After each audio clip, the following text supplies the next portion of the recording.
But B2B marketing, cold email works. And people don't realize this because just like kind of what happened with Meta a few years ago that I just described, people said, oh, this doesn't work anymore. Meta sucks now. It's like, no, okay, Meta doesn't suck. It's just the game got harder, right? Which is what happens. And it's the same thing with cold emailing. Essentially, Microsoft, Yahoo, they, especially those two, but really it was Google, Microsoft, Yahoo, they all cracked down big time on their tolerances. They set the tolerances really low to what's considered spam, and other things were changed. So it basically got really hard to get into inboxes. And a lot of people gave up on doing cold emailing, B2B cold emailing.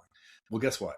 I stuck through it. I went through the same thing everybody else did, and it was like brutal. And it was like, oh man, I lost so many domains, and I lost so many, just so much infrastructure, and it got burned out. But eventually I ended up hiring 3 different cold emailers that are like experts, and I put them in different platforms with different domains. And I threw so much spaghetti against the wall until I finally found out something that worked. And that was actually just really recently where I felt like I can do it at scale. So it's difficult. And bringing this back to the data, it happens to be really good data to use in a cold email campaign. I wouldn't only use that data, but unless you just happen to have like tons of it in your niche that you're in, because that varies, right?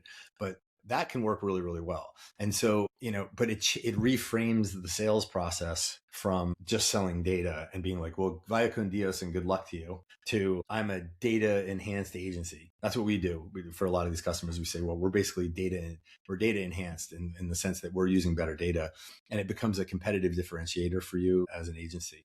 Now, I'm being very assumptive here, Nick, that you want to do that. I don't know if you do, but give me your feedback. Have you attempted that, any of what I've described so far with any of these clients? Yeah, we did a postcard campaign where we sent out about 1,200 postcards for the roofing company. We actually had a hailstorm in the area, so we used the term hail for roof repair along with those. And I knew the data was legit at that point because we got a ton of hits right after the hailstorm, Okay. especially like in the area there. So I was like, all right, these people are actually looking this up. Like I was pretty hyped about that because that showed me that, you know, this isn't just random names and random numbers and they're just putting this on there. But we did do that. We did cold emails as well. We ran a Facebook ad with a custom audience with those emails that would update. That's what we ran for that roofing client. And we just did the postcards for the other 2 pressure washing companies I had. We didn't have everything else set up yet.